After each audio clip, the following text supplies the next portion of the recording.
नमस्कार दोस्तों। कहाँ तो बात थी 400 पार की, 80 में से 80 की, और अब चर्चा ये होने लगी कि आखिर बीजेपी को कितनी सीटों का नुकसान होने जा रहा है। प्रधानमंत्री नरेंद्र मोदी ने पूरे गाजे बाजे और भव्यता के साथ काशी से अपना नामांकन दाखिल कर दिया। उन्होंने गंगा सप्तमी के दिन पहले गंगा की पूजा की, फिर काल भैरव काशीनाथ मंदिर और फिर डीएम दफ्तर जाकर शक्ति प्रदर्शन किया। शक्ति प्रदर्शन इस मायने में कि 12 राज्यों के मुख्यमंत्री वहां थे। उस शक्ति प्रदर्शन के बाद कुछ लोगों ने आवाज उठाई कि कुछ को वहां नामांकन दाखिल नहीं करने दिया गया। आपको मालूम होगा एक स्टैंड अप कॉमेडियन है रंगीला, उन्होंने श्याम रंगीला ने भी वहां से नामांकन दाखिल किया है। लेकिन ये तो सिर्फ चर्चा की बात है। भला प्रधानमंत्री मोदी को वाराणसी में कौन हरा सकता है, चाहे कितनी भी कोशिशें कर लें। दूसरी ओर अमित शाह ने दावा किया है कि 4 चरण के बाद भारतीय जनता पार्टी को बहुमत तो हासिल हो ही चुका है, अब तो बात 400 पार की रह गई है। अब ये 400 पार का नारा बहुत दिनों बाद दोबारा से आया है। कल प्रधानमंत्री मोदी ने बहुत सारे इंटरव्यू दिए और कल भी उन्होंने कहा कि 400 पार का हमारा नारा नहीं है, बल्कि जनता ने संकल्प लिया है हमें 400 सीटें जिताने का। इससे पहले के चरणों में क्या क्या हो चुका है, चौथे चरण तक क्या स्थिति बदली, चाहे वो महाराष्ट्र हो, कर्नाटक हो, दक्षिण में लगभग चुनाव समाप्त हो गया है।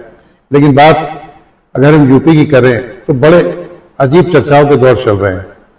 पहले जब मत प्रतिशत बढ़ता था तो ये माना जाता था कि सत्ता विरोधी लहर है और सत्ता परिवर्तन के लिए हो रही है, पर अब जो विशेषज्ञ हैं वो अपनी बातों को बदल रहे हैं। बार बार कहीं पर वोटिंग परसेंटेज गिरने से भाजपा को नुकसान बताते हैं, कहीं पर कहते हैं कि अगर वो ज्यादा हो गया तो भी भाजपा को फायदा है। तो कुछ समझ में नहीं आता है। लेकिन जो विचार जो चर्चा चल रही है मैं सोचा क्यों ना आपसे साझा की जाए। यूपी में चौथे फेज के लिए 13 सीटों पर सोमवार को वोटिंग हो गई। ये वोटिंग करीब 58.9% रही। ये जो वोटिंग का ट्रेंड है ये रहा तो 2019 जैसा, तब 58.75% वोटिंग हुई थी। लेकिन विशेषज्ञ कह रहे हैं कि भारतीय जनता पार्टी और गठबंधन में सीधी टक्कर है और गठबंधन को फायदा मिल रहा है। हालांकि इसका कोई भी मजबूत आधार नहीं बता पाते, लेकिन मैं जो अपना मैं ऑब्जर्वेशन है जो मैं आपसे साझा करना चाहता हूं वो ये है कि ये 13 की 13 सीट भारतीय जनता पार्टी के खाते में थी। तो अगर नुकसान कुछ हो सकता है तो भारतीय जनता पार्टी को ही हो सकता है। और इसमें भी आपको याद दिलाने की बात है कि कन्नौज भी इसमें शामिल है, जहां से अखिलेश यादव खुद लड़ रहे हैं। बारिश के बावजूद सोमवार को खीरी में सबसे ज्यादा वोट पड़े, यहां 64.73% वोटिंग हुई, जबकि कानपुर सीट पर सिर्फ 53.06 वोटिंग हुई। सीतापुर और इटावा में मौसम खराब था और उसका भी असर मतदान पर पड़ा। जो एक्सपर्ट हैं वो ये दावा करते हैं वोटिंग परसेंटेज भले ही 2019 जैसा रहा, मगर इंडिया गठबंधन मजबूत होता दिख रहा है। और 2019 के चुनाव में 13 सीट भाजपा को मिली थी, मगर इस बार 2-3 सीटें कम होती दिख रही हैं। चौथे फेज में इन 13 सीटों पर 48.92% वोटिंग हुई थी। 2014 में ये 9.95% से बढ़कर एकदम से 58.87% हो गई थी। तब मोदी लहर थी और सत्ता बदलने के लिए लोगों ने घर से निकलकर वोट किया, यह माना गया। 2019 के चुनाव में 0.07% की वोटिंग बढ़त हुई और वोटिंग 58.94% तक पहुंच गई। 2009 में इन 13 सीटों पर काफी कम हुई थी, 48.9% वोटिंग हुई थी। तब भाजपा को एक भी सीट पर जीत नहीं मिली थी। वही सपा को 4, बसपा को 2, कांग्रेस को 7 सीटें मिली थी। 2014 में देश में मोदी की लहर चली और उस समय इन 13 सीटों पर वोटिंग 2009 की तुलना में 9.95% बढ़ गया। तब भाजपा ने 13 में से 11 सीटें जीत ली थी। सपा को कन्नौज और कांग्रेस को बहराइच मिली थी बस। 2019 के चुनाव में भी स्थिति कुछ ऐसी थी, तब वोटिंग में मामूली बढ़त हुई थी।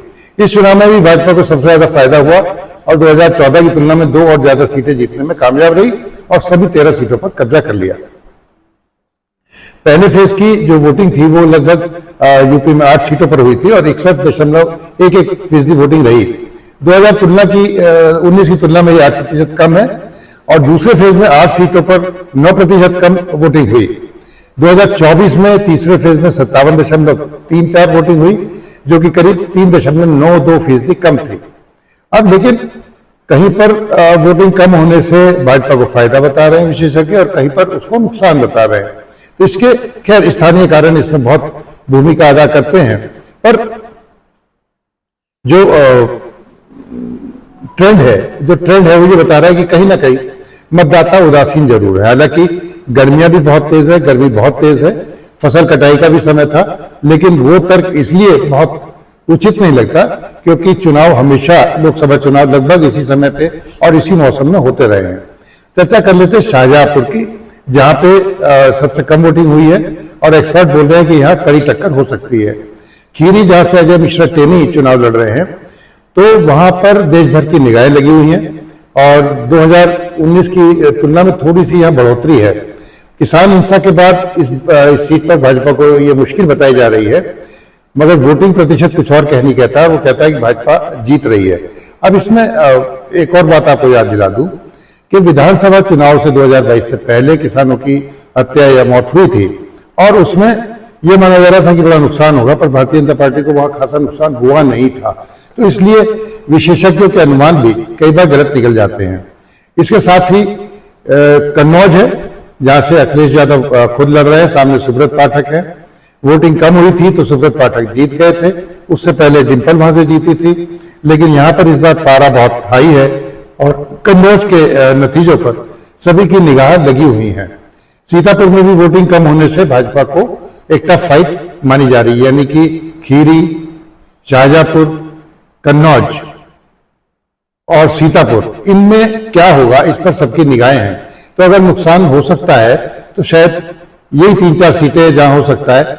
हालांकि इसमें यहाँ पे मिश्रिक भी है जहां पर हैट्रिक की कोशिश में है भाजपा, मगर वोटिंग वहां पर कम हुई है। तो उन्नाव में 2014 के बराबर ही वोटिंग हुई है, तब भाजपा जीती थी। फर्रुखाबाद सीट पर 3 घंटों में वोटिंग कम हुई, यहां भी टफ फाइट बताई जा रही है।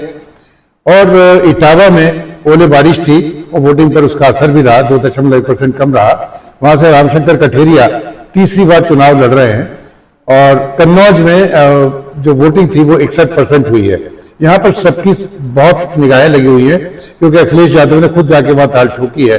कभी राम मनोहर लोहिया यहाँ से जीते थे और ये सिर्फ परंपरागत तौर पे सपा की मानी जाती रही है, पर भारतीय जनता पार्टी ने इस पर कब्जा कर लिया था। कानपुर में बहुत कम वोटिंग हुई है, लेकिन जो विशेषज्ञ हैं, जो वहां के जानकार हैं, वो फिर भी भाजपा को वहां नुकसान के आसार नहीं बताते। 4 जून तक परिणाम आ जाएगा, पता चलेगा विशेषज्ञों के अनुमान कितने सही थे कितने गलत। पर याद रखने की बात यह है कि इस चरण में 13 सीटों पर वोटिंग हुई और 13 की 13 सीटें भारतीय जनता पार्टी के पास थी। तो लगता है कि 1-2 सीटें वहां कम हो सकती हैं। आपको कैसा लगा हमारा वीडियो, जरूर अपने फीडबैक दीजिए, अपनी राय से अवगत कराइए। अगर अब तक वीडियो आपने हमारा YouTube चैनल सब्सक्राइब नहीं किया तो सब्सक्राइब करिए, वीडियो को अपने दोस्तों से, मित्रों से, परिवार में साझा करिए और फीडबैक जरूर दीजिए। मिलेंगे एक नए वीडियो के साथ, तब तक के लिए नमस्कार, धन्यवाद।